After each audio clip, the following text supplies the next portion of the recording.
Have you ever been puzzled by where global variables are stored in C++? It's a common question that can leave even seasoned programmers scratching their heads. Today, we're diving into this topic to clear up the confusion. I totally get it.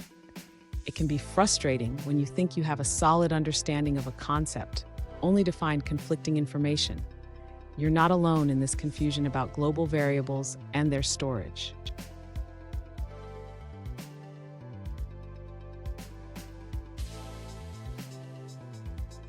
Let's look at the specific question at hand.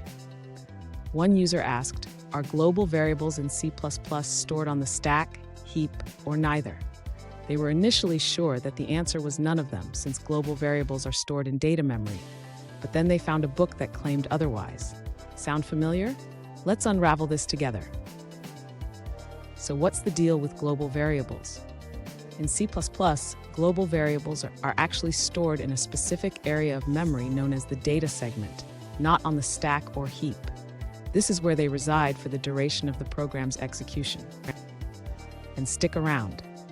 At the end of this video, I'll share a quick tip on how to manage your global variables effectively in your C++ projects.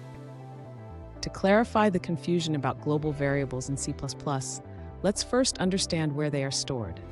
Global variables are not stored on the stack or the heap. Instead, they reside in a specific area of memory known as the data segment. The data segment is divided into two parts: initialized and uninitialized. Initialized global variables are stored in one section, while uninitialized global variables are stored in another. This is important to note because it distinguishes them from local variables.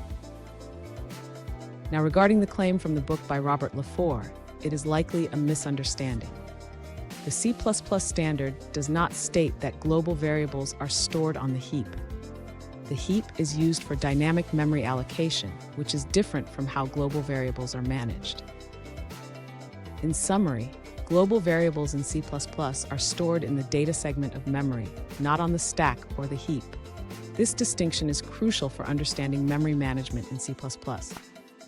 Fun fact: the term global variable can sound intimidating, but think of it as a shared resource in your program. Just like sharing a pizza with friends, it can be great, but too many hands in the pot can lead to chaos. Now, let's look at the answers provided by other users. According to another user, the correct answer is neither the stack nor the heap. They explain that global constant variables are stored in the code segment, while global non-constant variables are stored in the data segment. Here's that quick tip I promised. When using global variables, try to limit their use and scope. This helps keep your code clean and manageable, avoiding potential conflicts. And there you have it. Global variables in C++ are stored in the data segment, not the stack or heap. Understanding this can help you write better code. If you found this video helpful, please subscribe for more programming tips and tricks.